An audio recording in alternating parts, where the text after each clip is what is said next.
We see this big black mass in the ultrasound. Something was wrong.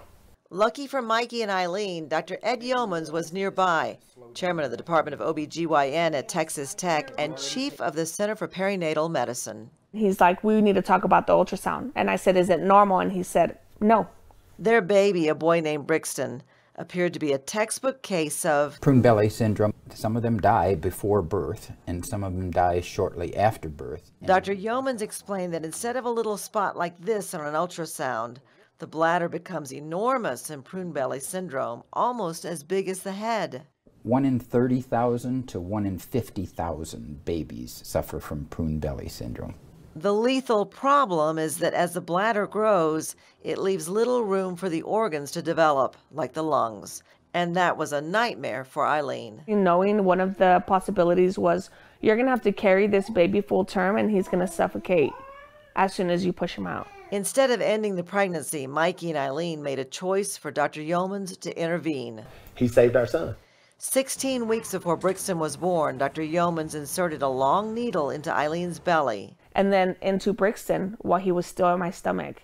And into his bladder then. To drain off all the fluid and cause the bladder to shrink down to nothing. But still a high-risk pregnancy right up until the moment of delivery. And we had no idea whether Brixton would breathe on his own or whether he would just get hypoxic and die. Whenever he did take a breath and he started screaming, I was like, oh my God. It was like the best sound ever. Shoot it. Wicket. Wicket.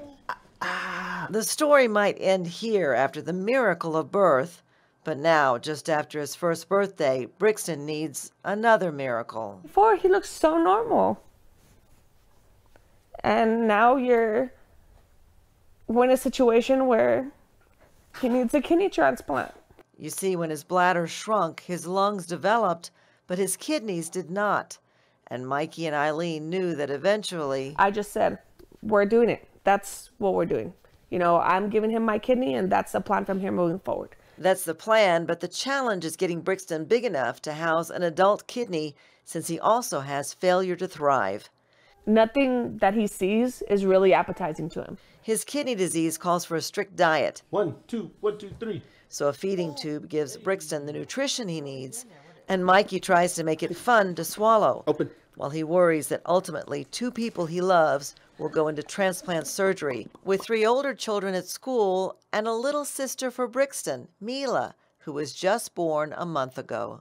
We were there when Mikey and Eileen surprised Dr. Yeomans with a thank you gift. Oh, wow. This picture worth 1,000 words. Can you say hi? One final visit before these 3 are off to Cook Children's Hospital in Fort Worth to learn more about the transplant and to get Brixton started on dialysis.